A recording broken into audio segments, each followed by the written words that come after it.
Bonsoir à tout le chacun. monde. Oh, on attendait que les gens se connectent, là, mais on se rend compte qu'il y a trop de silence au début des vidéos, c'est qu'on va commencer en ouvrant le vidéo. Tu avais dit quelque chose? Non. OK. Caroline, oh! Bon, allô, Caroline. Bonsoir. On a eu du bon temps la fin de semaine dernière au Camp de l'Arche, il y a deux fins de semaine. On a eu aussi, nous, on est retourné aux États-Unis encore cette semaine. On est revenu hier soir. On est pas mal occupé. C'est bon, des bonnes choses qui se passent. Je remercie Seigneur là, pour, dans le fond, plein de nouvelles personnes là, qui viennent dans notre vie. Puis les autres aussi qui sont là, qui persistent avec nous autres. Allô, Pierre. OK. Je veux parler dans le fond, mon titre, c'est « Être reconnu pour avoir été avec Jésus ». Ça, c'est dans Acte 4, 13. C'est les disciples sont emmenés devant un tribunal, puis les gens qui les jugent, c'est un peu des gens qui se pensent plus fins que les autres, là, puis qui sont devant les disciples, qui sont des gens ordinaires, là, des pêcheurs de poissons qui viennent d'une place éloignée, qui est un peu vue comme du monde un peu simpliste qui vivent là. Puis là, les disciples se lèvent et ils se mettent à se défendre, mais d'une façon que les autres n'ont pas vu ou n'ont pas reconnu, là, ou ne pensaient pas que ça arriverait comme ça. Puis je vais vous lire ça, c'est Actes dans le livre des Actes dans la Bible. Là. Acte 4, verset 13, ça dit là, ce qu'ils virent, ça c'est les juges, on va dire, l'assurance de Pierre et de Jean, ils furent étonnés, sachant que c'étaient des hommes du peuple, sans instruction. T'sais, eux s'attendaient, on va les démolir comme on veut, parce que ces gens-là n'ont pas d'instruction. Puis ils se rendent compte que les gens qui sont devant eux, ils ont le verbe facile, hein, ils sont capables de répondre. Puis là, ce que je veux mettre l'emphase, c'est qu'ils les reconnurent pour avoir été avec Jésus. Puis là, moi, quand je lis les Écritures, j'ai toujours la même chose. Je lis, puis je l'applique à moi-même.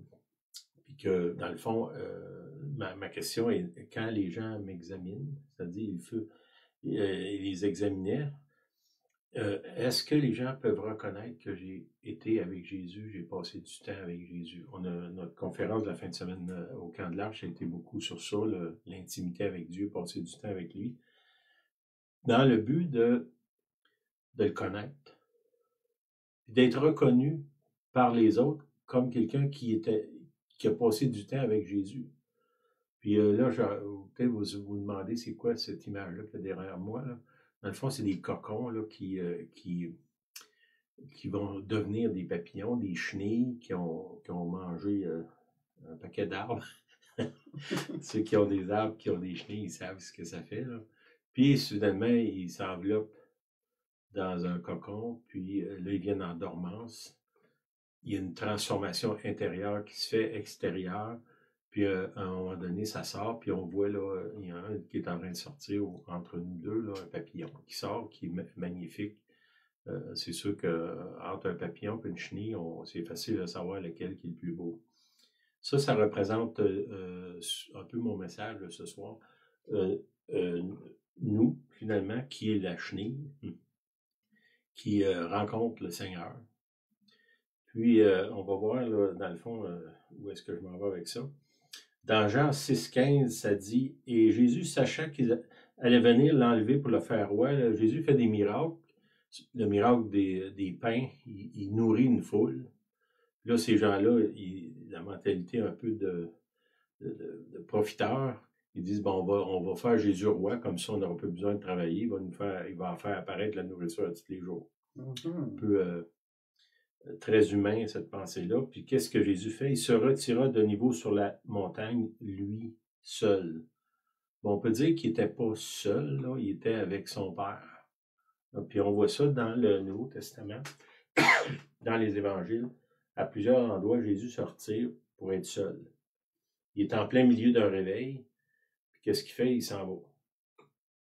Une place, il traverse l'autre bord du lac. Une autre place, il s'en va sur la montagne. Une autre place, ça dit qu'il disparaît devant eux, puis il s'en va. un peu différent de beaucoup de nous, ce qu'on ferait si on arriverait dans le milieu d'un réveil. Ce ne serait pas notre première pensée de s'en aller. Mais c'est ce que Jésus fait, puis il faut penser que notre modèle, c'est supposé être Jésus. Là. Dans Luc 9,10, ça dit, les apôtres étant de retour racontèrent à Jésus tout ce qu'il avait fait.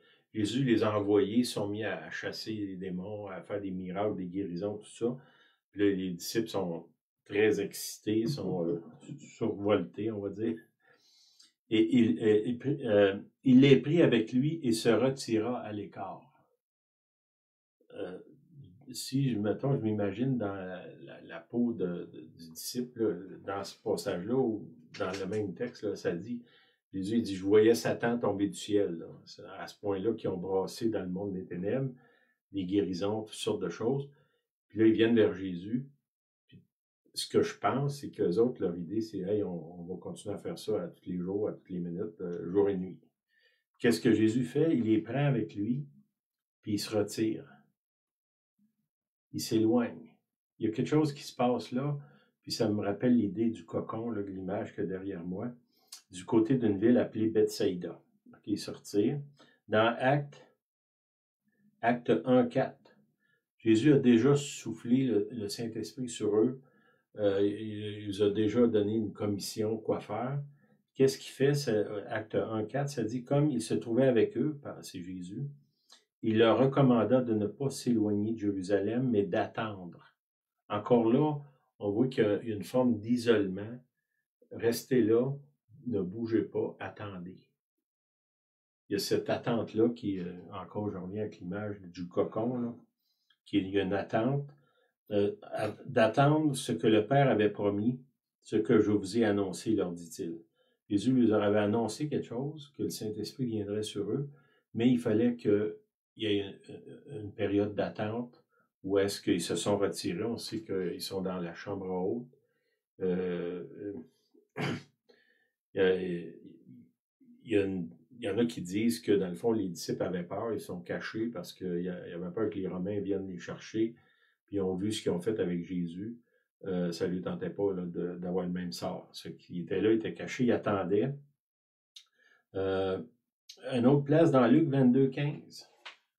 Jésus, le soir de la Sainte Seine ou la communion, Jésus dit, j'ai désiré vivement manger cette Pâque avec vous avant de souffrir. Encore là, il s'isole avec les disciples dans la chambre haute. Il est avec les 12, peut-être quelques autres aussi qui sont là. Il y a des femmes qui sont avec eux. Puis, qu'est-ce que Jésus dit? J'ai désiré être isolé avec vous, de prendre ce repas avec vous. Puis on voit plus loin dans l'Apocalypse. C'est la même chose dans l'Apocalypse 3,20. Jésus visite différentes églises. Puis une des églises, ça dit... Voici, je me tiens à la porte et je frappe. Si quelqu'un entend ma voix et ouvre la porte, j'entrerai chez lui et je souperai avec lui et lui avec moi. Encore là, il y a ce temps-là d'intimité que Jésus recherche d'être avec les disciples. Si tu entends frapper, ouvre la porte, puis on va avoir un temps de communion ensemble. Mais là, il parle ici, si quelqu'un parle d'une personne, là. Une à la fois. On comprend que Jésus peut rencontrer 1 million de personnes en même temps à différents endroits, là, il est Dieu. Mais ici, il parle de l'intimité, être seul avec lui. Puis on voit que ce modèle-là, il est là partout dans les Écritures où est-ce que Dieu désire avoir du temps avec ses enfants. On voit Moïse qui rencontre Dieu dans la tente d'assignation. Il y avait une tente où est-ce que la présence de Dieu était là. Puis ça dit dans l'Écriture que Moïse rencontrait Dieu face à face. Puis tellement que quand il sortait de la tente, son visage illuminait, il brillait. Ça, c'est dans l'Ancien Testament. On peut dire qu'on ne peut pas rencontrer Jésus face à face sans qu'on soit transformé. Puis ça, c'est important. Vous allez voir où est-ce que je veux en venir. Dans 2 Corinthiens 3,18, on a parlé de ce passage-là l'autre fin de semaine. Nous tous qui le visage découvert. Et le visage découvert, pour moi, ça veut dire enlève ton masque. Viens à lui comme tu es. De toute façon, moi, je peux, comment je dirais, je peux mentir à ma femme, je peux mentir aux voisins, aux chrétiens, mais à Dieu, je ne peux pas. Là. Quand tu viens à Dieu, quel que soit ton état, fais pas semblant que tu es quelqu'un d'autre ou que ça va bien quand ça va mal, ou sois réel. Je trouve ça toujours étrange, les gens, on dirait que leur voix change là, quand ils se mettent à prier. Ça fait bizarre. Là. Sois toi-même, tel que tu es, viens à lui. Nous tous qui, le visage découvert, sans masque, contemplons, comme dans un miroir, la gloire du Seigneur. C'est comme si je regarde dans un miroir, puis si je contemple, c'est lui que je vois. Celui qui est en moi, qui vit en moi. Nous sommes transformés en la même image. Plus qu'on passe du temps avec lui, on voit que Jésus fait ça avec ses disciples, il les prend à part, même en plein milieu d'un réveil, on va dire, ou de miracle, soudainement il s'éloigne. Des fois, il est seul lui-même, il s'éloigne seulement lui. D'autres fois, c'est avec ses disciples. Puis on voit ça à répétition dans les Écritures. C'est là constamment que le Seigneur, il veut être seul avec nous. Puis ça, c'est important qu'on arrive là. Puis je reviens avec mon image de cocon. Puis une des choses que je me rends compte, c'est que trop souvent, on accepte le Seigneur, puis on veut être un papillon le lendemain. Mm. Puis il y a beaucoup de gens qui, dans le fond, viennent au Seigneur, puis ils n'ont pas de profondeur, parce qu'ils n'ont pas pris le temps d'être transformés par lui. C'est que je veux vous encourager, passer du temps avec le Seigneur. Le but de Dieu, c'est de nous transformer à l'intérieur. C'est pas comment je dirais, qu'on évangélise la terre, là. Puis oui, il nous a demandé de le faire, mais son premier but, c'est qu'on soit transformé par lui, qu'on devienne semblable à lui. Ça en dit dans Jean 17, il dit qu'il soit un, comme moi et le Père, on est un. Qu'on devienne un avec lui. Puis après ça, un les uns avec les autres. Et comment ça se fait? Ça, c'est en passant du temps avec lui. Puis, comme je vous dis, il faut que si vous amenez des gens au Seigneur, faites attention de les embarquer immédiatement dans un travail spirituel, que plutôt de laisser le Seigneur pénétrer dans eux puis les transformer. Puis si vous ne l'avez pas fait, peut-être qu'il y a des gens que ça fait 15 ans, 20 ans que vous allez à l'église, dans toutes sortes d'activités, puis vous vous rendez compte que il y a quelque chose en dedans là, qui n'est pas transformé. Puis si vous vous en rendez pas compte, peut-être que les gens autour s'en rendent compte. D'avoir la nécessité d'être transformé à l'intérieur. Puis ça se fait dans un temps, on va appeler ça le temps du cocooning, où est-ce qu'on se laisse imprégner de Jésus, de sa présence, de la parole de Dieu. Je vais vous donner un petit peu une façon de faire là, qui vient de... Je vais vous expliquer ça après. Là. On voit ça dans l'apôtre Paul. L'apôtre Paul, lui, il est instruit au maximum. Il connaît la Bible, l'Ancien Testament. Il connaît toutes les règles juives. Puis c'est un homme intelligent au-dessus de la moyenne. Là. Lui, il a écrit des livres qui ont influencé le monde pendant des générations. Il n'y a pas grand monde qui ont réussi à faire ça. Qu'est-ce qu'il fait? On sait qu'il y a une expérience. Il rencontre Jésus sur le chemin de Damas. Puis, qu'est-ce qu'il fait après ça? Il s'en va dans le désert pendant 3 ans. Ça dit qu'il est allé en Arabie. Ça, c'est dans Galates 1, 15 à 18. Là, je ne le lirai pas. Il est parti en Arabie pendant 3 ans. Puis, au bout de 3 ans, il est revenu. Puis, selon la tradition, ces 3 ans-là, il a passé du temps seul avec le Seigneur. Puis, il a été enseigné. J'étais à une table ronde prophétique en fin de semaine. Puis un des frères qui était là qui dit, lui, il était élevé dans une église très légaliste, où est-ce que les règles, c'était plus important que la relation. Puis quand il y a eu une rencontre avec le Seigneur, il dit, il a fallu que je sois, je ne me souviens pas exactement le mot, pas déprogrammé, mais rééduqué dans la présence de Dieu. Puis un peu ce que probablement le 3 ans que Paul a eu avec Jésus, c'est que Jésus était obligé de lui réapprendre ce que ça voulait vraiment dire l'Ancien Testament. Lui, il avait son idée. L'idée de Jésus, c'était pas la même chose. Fait que ce temps-là, il était nécessaire. 3 ans. Jésus passe 3 ans avec les disciples. Puis ils enseignent, il est avec eux, ils passent des journées avec eux, ils sont ensemble, ils font du ministère, mais ils passent beaucoup de temps ensemble. Paul, lui, était seul avec le Seigneur pendant 3 ans. Puis pourquoi c'est important, ça, c'est que souvent, moi je vois, là, on a de l'expérience, ça fait 45 ans qu'on est chrétien, puis nous, on a été bénis, on a eu la chance de voyager un peu partout dans le monde, dans toutes sortes d'églises, toutes sortes de dénominations, toutes sortes de milieux, riches, pauvres. Puis ce que je me rends compte, c'est que très peu de chrétiens sont transformés par la puissance de Dieu. Je crois qu'une des choses qui s'est passée, c'est qu'on a sauté par-dessus cette étape-là d'être imprégné de la présence de Jésus. Puis on s'est embarqué à faire des œuvres, à essayer de gagner notre âme, gagner notre ciel, comme certains disent, là. Les évangéliques qui disent pas ça, mais ils le font.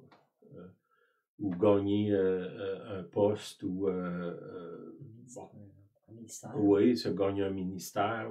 Puis souvent, on n'a pas pris le temps d'être imprégné que la chenille que j'étais passe un temps d'hibernation pour être transformé à l'image de Jésus. Puis ça, c'est quelque chose que je pense qu'il faut qu'on revienne derrière. Cette semaine, je parlais avec une dame qui est probablement autour de 80, qui a été élevée dans l'Église. C'est que moi, j'ai 45 ans de vie chrétienne, elle en a peut-être 60, 70, peut-être plus, là. Puis, on arrivait à la même conclusion qu'on a oublié cette saison-là de notre vie où est-ce qu'on est imprégné de la présence de Dieu, puis qu'on est transformé. Puis ça, on voit l'état de l'Église. L'état de péché de l'Église est à peu près identique à ce qu'il y a dans le monde. Ce qui est quelque chose qui manque. Puis quand je dis ça, c'est pas une accusation, c'est un constat. Puis il faut rechercher et dire, mais Seigneur, qu'est-ce qui s'est pas passé, on pourrait dire. Puis d'après ce que je vois là, c'est que on n'a pas pris le temps d'être transformé. On rentre dans une nouvelle culture. Le royaume de Dieu, c'est complètement étranger au monde dans lequel on vit. Tu sais, je parlais avec quelqu'un tantôt, puis on se disait, dans le monde où on vit, c'est chacun pour soi. Puis si je peux arracher quelque chose au voisin, je vais le faire. Puis si je peux y marcher sur la tête, je vais le faire. Puis le royaume de Dieu, c'est l'inverse. Mais si j'ai passé 30 ans de ma vie, 20 ans ou 50 ans de ma vie à vivre selon les règles du monde, ben je peux pas être transformé instantanément puis d'embrasser les règles du royaume. Il faut que je passe du temps avec le roi, celui qui règne dans le nouveau royaume dans lequel j'ai été embarqué, on va dire. Là. Comment ça se fait? On va le voir. Là. Paul est dit dans 1 Corinthiens 2, car je n'ai pas eu la pensée de savoir parmi vous autre chose que Jésus-Christ et Jésus-Christ crucifié. Puis ça, c'est une autre chose, c'est qu'il faut que Jésus-Christ devienne au centre de notre religion, de tout ce qu'on fait. Là, on a comme tombé dans des excès au niveau de la décoration, de la musique, toutes sortes d'artifices pour attirer les gens. Puis les gens, souvent, ils viennent à l'église pour toutes sortes de choses, puis pas pour Jésus. Tous les services d'entraide, puis tout ça, je parlais avec un frère, ils ont donné pendant des années de la nourriture, puis il me disait, bon, après une dizaine d'années, on s'est rendu compte qu'il n'y a personne qui est venu au Seigneur par ça. Les gens, ils venaient à l'église pour avoir de la nourriture. Ils ne venaient pas à l'église pour Jésus. Puis il faut que tout ce qu'on fait, ça soit centré sur Jésus. Puis je dirais, comme surtout dans l'état providence dans lequel on vit, ce on a à offrir, c'est Jésus. Rien d'autre. Puis je dirais, si tu as Jésus, tu n'as besoin de rien d'autre. Tout ce que tu as besoin, lui va te le pourvoir. Il faut que ça revienne au centre de notre relation, au centre de tout ce qu'on fait. Je vois dans Job 42:5, excusez, c'est Job qui est quand même pas n'importe qui. Dieu, au début du livre de Job, il dit au diable, « T'as-tu vu mon serviteur Job, à quel point il est bon, puis il me sert, puis il est extraordinaire? » Puis là, à la fin du livre de Job, Job lui dit, « Mon oreille avait entendu parler de toi, mais maintenant mon œil t'a vu. » Il y a une différence entre entendre parler de Jésus et de le voir. Parce que je peux en entendre parler beaucoup, je peux lire beaucoup, puis je peux répéter ce que j'ai entendu. Dernièrement, on parlait avec un universitaire, puis en parlant, on s'est rendu compte que cette personne-là faisait juste répéter des choses qu'elle a lues dans les idées des autres, que par elle-même, c'était presque une coquille vide, qu'il n'y avait pas de raisonnement personnel, ça répétait ce que les autres avaient dit. Il n'y avait pas d'expérience ou d'essence, en tout cas, très peu, si on peut dire. Là. Puis, là, lui, ce que Job dit, c'est dit, j'avais entendu parler de toi. Je peux passer des années à l'église, à lire des livres, à lire ma Bible, puis entendre parler de Dieu, lire les histoires de Jésus, puis de jamais le voir. Si c'est arrivé à Job, ça peut m'arriver à moi. C'est une bonne question. Est-ce que moi, j'ai expérimenté Jésus ou si je n'ai simplement juste entendu parler? Puis là, il y a toute une question qui est là. OK. Il y a du monde qui ont vécu avant nous autres. Là, puis là, je fouille beaucoup au début de l'Église, là, dans les années 1200, 1300, les gens qu'on appelle les pères de l'Église, les gens qui ont passé leur vie, consacré leur vie à chercher Dieu, puis qui ont laissé un témoignage de vie profondément transformé. Là. Puis il y a beaucoup de choses, là, je vais vous laisser une chose qu'eux ont laissé, qui ont pratiqué pour être transformés. C'est qu'il y a trois points là-dessus. 4 points, excusez. OK, premièrement, la lecture. Lis la Bible. Lis un passage, on ne lit pas ça comme si c'était un roman. Là. Lis quelques lignes, quelques passages. Puis avec une attention, ça veut dire je peux le lire, le relire, le laisser pénétrer. Je pense encore à ma chenille qui mange des feuilles tranquillement. Je suis en train de manger mes arbres dans l'avant de la maison. Il y a quelque chose qui est là, grignote un petit peu. Un peu cette attitude-là dans la lecture pour en saisir le sens littéral. Qu'est-ce qu'ils veulent dire? Puis souvent, pas qu'est-ce qu'ils veulent dire de façon historique, qu'est-ce que tu veux me dire à moi? OK? Après ça, la deuxième étape, c'est une méditation. De réfléchir à qu'est-ce que ça me dit, ça? Je reviens encore avec le ruminer. Ruminer, hein, c'est quoi? Rebâcher, repenser, réfléchir à ça. C'est pour ça que c'est important qu'on ne lise pas des chapitres complets. Je ne dis pas de ne pas le faire, mais si on prend cette méthode-là, qui date, là, ça a plus que 1000 ans, là, des gens qui ont fait ça, puis que ça a produit du fruit dans leur vie. De réfléchir à ça, puis d'essayer de digérer pour en dégager un sens spirituel ou personnel. Hein? Qu'est-ce que tu veux dire comme concept? Puis qu'est-ce que ça me dit à moi? Moi, quand je lis l'histoire de Pierre, ben, c'est moi Pierre. Quand je lis Joseph, c'est moi Joseph. Quand je lis Moïse, c'est moi Moïse. Quand je lis Abraham, c'est moi Abraham. Je lis parce que cette écriture-là est inspirée de Dieu pour me parler à moi aujourd'hui. Fait que je ne fais pas juste lire, ben, je connais l'histoire d'Abraham, Oui, mais Abraham, c'est moi d'une façon. Les apôtres, c'est moi. Puis autant dans leur meilleur que dans leur pire, les personnages de la Bible, les rois païens. Le roi païen, dans moi, il y a un pharaon. Il y a un Moïse, il y a un pharaon. Il y a Aaron, c'est moi. Je suis dans tous ces personnages-là. Puis là, souvent, ce que je vis aujourd'hui, si je demande au Seigneur, ben, qu'est-ce que ça m'implique? La plupart du temps, quand on lit comme ça, si on a des questionnements, si on a un combat, on a un tourment, la solution va venir.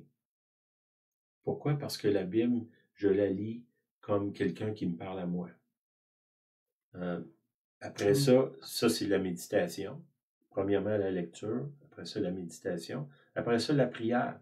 Beaucoup des passages de la Bible, on peut les changer en prière. Des psaumes, beaucoup des psaumes, tu peux les changer en prière. Hein? C'est quoi? Je me couche et je m'endors, car toi seul, Je m'endors en paix, car toi seul est le gardien de ma maison. Pour garder ma maison. C'est ça. Mais ça, ce passage-là, je peux le changer en prière. Les salutations de Paul dans le Nouveau Testament, les paroles de Jésus, je peux prendre ça, je le change en prière. Puis, je prends le texte, puis je commence un dialogue avec le Seigneur dans ce texte-là. Ça, c'est le troisième point, la prière. Le quatrième, c'est la contemplation. Je vous dirais, moi, actuellement, le Seigneur me pousse beaucoup à explorer cette contemplation-là. Tantôt, je vous lisais le passage c'est dans Corinthiens, 2 Corinthiens 3, 18, que si on contemple, on va être transformé. Donc, je parle encore des chenilles, des cocons. La contemplation fait partie de ça. Je lis un passage, je le médite, je l'absorbe, je cherche à savoir qu'est-ce que tu veux me dire dans ce passage-là. Après ça, je le transforme en prière. Si Dieu me montre, ben, tu es un impatient, ben, Seigneur, donne-moi ta patience. C'est un des fruits de l'esprit. Je sais que c'est pas dans moi. Je te demande de me le donner. Je vais le changer en prière. Puis le Seigneur peut me montrer des situations. Bon, telle affaire, tu étais impatient, je sais pas moi, tu as été bête avec quelqu'un au magasin ou quoi que ce soit. Ben, puis là, ben, il y a quelque chose qui allume en moi. La prochaine fois que je vais être devant une situation comme ça, possiblement, je vais m'en rendre compte. Peut-être pas immédiatement, je vais changer mon comportement, mais au moins, je vais avoir la conscience que ce comportement-là n'est pas bon. Puis là, le Seigneur va faire son changement, il va opérer son changement. Puis le quatrième, c'est la contemplation, reposer en silence dans la présence de Dieu, au-delà des mots, dans une union d'amour. C'est laisse-toi aimer, sans rien faire. Puis ça, c'est important, la contemplation, c'est là souvent que la présence de Dieu, la paix de Dieu, l'amour de Dieu, l'affection de Dieu va venir. Cette semaine, on a prié pour une dame qui avait la maladie de Lyme. Depuis 3 ans. Moi puis Julien, on priait avec elle. Ça faisait 3 ans que. Puis elle disait que les symptômes de la maladie de Lyme, c'est que tu n'as pas de force, tu es comme un état d'épuisement constant. Puis on a prié pour elle, puis j'ai ressenti de lui faire une accolade. Il y avait Julienne, il y avait moi, puis la dame. Puis je les ai entourés comme ça. Puis elle est venue me voir le lendemain, puis elle a dit, ben, c'est parti, là. Mon état de faiblesse, il est disparu. Amen. Qu'est-ce qu'elle a senti? Elle a dit qu'elle a eu une vision, puis qu'elle a vu le Seigneur pendant que nous, on l'entourait de nos bras. Elle a vu le Seigneur, puis c'est comme si cette vision-là du Seigneur a pénétré dans elle, puis elle a été guérie. Ben là, elle a été bénie, elle a contemplé le Seigneur comme, bang, presque instantanément.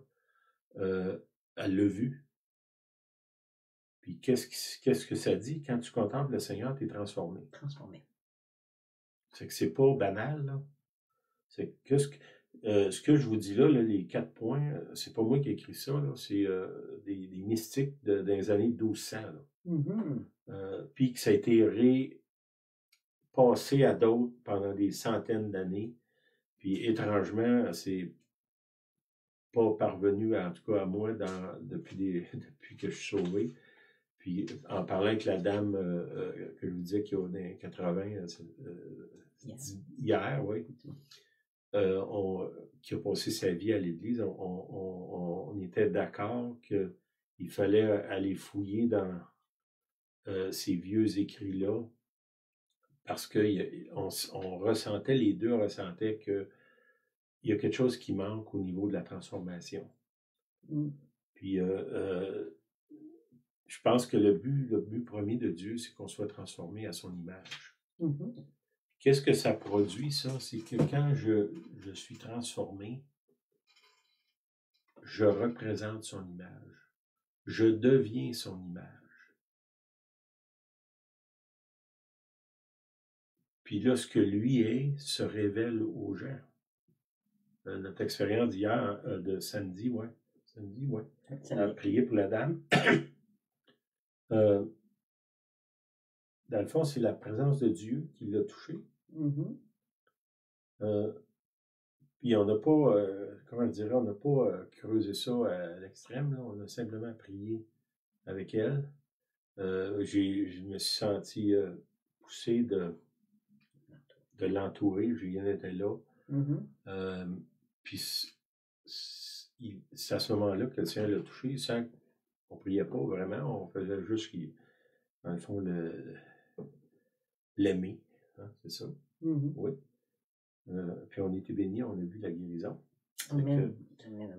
Ça vous encourage à peut-être prendre ça en note. Là. Je vais là. J'ai du temps encore un petit peu. Je vais vous le relire. Premièrement, la lecture, lire lentement un passage des Écritures avec attention et révérence pour en saisir le sens littéraire. Deuxièmement, méditation, réfléchir sur le texte en le ruminant dans l'esprit et le cœur pour en dégager un sens spirituel ou personnel. Troisième point, la prière, répondre au texte par une prière spontanée en dialoguant avec Dieu. Quatrième, contemplation, reposer en silence dans la présence de Dieu, au-delà des mots, dans une union d'amour. Amen. Tu avais dit quelque chose? Je veux juste ajouter une couple de petites choses. Quand il a mentionné Job qui est un serviteur aimé de Dieu, reconnu même devant le diable, puis à la fin, dans Job 42,5, j'y reprends, il reconnaît, c'est-à-dire qu'il va avouer que j'avais entendu parler, mais maintenant mon œil t'a vu. Et si vous lisez la vie de Job, avant qu'il voie, avant que son œil soit ouvert, avez-vous lu les tribulations de Job avant? Donc, il semblerait que ce n'est pas instantané d'entendre et de voir. On entend des années, des belles choses, on lit, on relit, on prie, mais de le voir, c'est un processus qui est, je ne sais pas si c'est relié directement aux tribulations. Je vous laisserai avec cette petite question. Mais moi, ça m'a toujours troublé là, que c'est à la fin de Job qui nous mentionne, qui son œil l'a vu. Ensuite, il y a une autre chose qui a dit que, quand on accepte Jésus-Christ, on vient, c'est merveilleux, Jésus dans mon cœur. Mais si vous vous souvenez, je l'ai peut-être mentionné à Noël passé, quand Jésus est venu dans la crèche, on sait, il est né dans Bethléem, tout Hérode et tout Jérusalem ont été troublés. On se réjouit que Jésus vient, mais Hérode est troublé et tout Jérusalem. Mais c'est nous, ça, Jérusalem. Quand on accepte Jésus dans notre cœur, c'est merveilleux, on saute de joie. Mais en même temps, notre Hérode intérieur, il est troublé et il va tenter de le faire disparaître. Ça, c'est un autre point que je voulais amener aussi. Puis, n'oubliez pas que quand on lit comme les 4 points que Sylvain vient de soulever, la première lecture du passage avec un sens profond, toujours penser que quand on lit la parole, c'est une nourriture dans l'âme. La Bible le dit. C'est comme si je me nourris dans l'esprit, nourrir l'âme aussi. Puis dans cette nourriture-là, ça me rappelle que Jean, dans l'Apocalypse, Jean a dit, j'ai goûté dans ma bouche, puis ça avait un goût très délicieux, mais quand tu es descendu dans mes entrailles, j'ai senti l'amertume. Cette même parole qui est si bonne à entendre, si bonne à digérer, il est possible qu'elle soit amère dans les entrailles. Mais pourquoi? C'est là que le problème, pas le problème, mais que le processus de transformation se fait. Amen. Alors, c'est troublant quand on prend le temps d'approfondir la lecture de l'Évangile. Ce n'est pas une peur que je vous fais, mais c'est troublant. Amen. Ma prière pour nous, c'est que on soit reconnu pour avoir été avec Jésus. Amen. Que même sans parler, les gens reconnaissent qu'il y a une présence sur nous. Je pense à Jésus, que quelqu'un touche son vêtement, puis Jésus dit, il y a une force qui est sortie de moi. Dans les Actes, ça dit que les gens se mettaient sur le bord du chemin, puis si possible, l'ombre de Pierre pouvait passer sur eux autres, puis ils étaient guéris. Mais qu'est-ce qui faisait ça? C'est que Pierre, Jésus, bon, on sait qu'il était avec le Père, là, pas de doute, mais Pierre avait passé du temps avec Jésus. Amen. Puis, on voit l'apôtre Paul aussi. Hein. Paul, c'est différent. Il était 3 ans en Arabie, j'ai dit, monsieur. Ouais. Oui, en Arabie, c'est ça. Si vous êtes nouveau croyant, prenez du temps dans la parole, lire la Bible, puis tout ça, puis de ne pas essayer de vous étendre trop, là. Laissez la culture, l'atmosphère, la présence du royaume pénétrer dans vous, parce que c'est là que le changement que vous recherchez de vivre dans le royaume va venir sur vous. Marcher avec Dieu, hein, c'est ça, mais marcher avec Dieu, c'est qu'il faut marcher selon les règles du royaume. Mais ces règles-là, on ne les a pas dans nous. Toute notre vie, on a vécu au contraire du royaume. C'est que là, il faut que ça soit imprégné dans nous. Si vous ne l'avez pas fait, ben, c'est peut-être le temps de le faire là, même si ça fait des années que vous êtes croyant. Si vous amenez des gens au Seigneur, assurez-vous que ces gens-là, vous ne les amenez pas à l'Église, vous ne les amenez pas dans vos affaires, dans vos doctrines, puis dans votre carnet de chasse, là. Mais vous les amenez à Jésus. Paul, il dit, je vais finir avec ce passage-là, il dit, je n'ai voulu connaître rien d'autre que Jésus-Christ et Jésus-Christ crucifié quand j'étais avec vous. Il n'y avait rien d'autre que j'ai voulu avoir. C'est que nous, on amène des gens au Seigneur, ben, il n'y a rien d'autre. Ça, c'est 1 Corinthiens 2. Car je n'ai pas eu la pensée de savoir parmi vous autre chose que Jésus-Christ et Jésus-Christ crucifié. Concentrez les gens sur Jésus. Laissez-lui les enseigner. Laissez-le, lui, faire le travail. C'est à lui à le faire. Amen. Amen. Oui, Seigneur, aide-nous, Seigneur, à être reconnus pour avoir été avec toi. Amen. Amen. Bonne semaine. Merci d'être là. Soyez bénis. Merci à chaque semaine de vous voir. On vous bénit. Bye bye. Bye bye.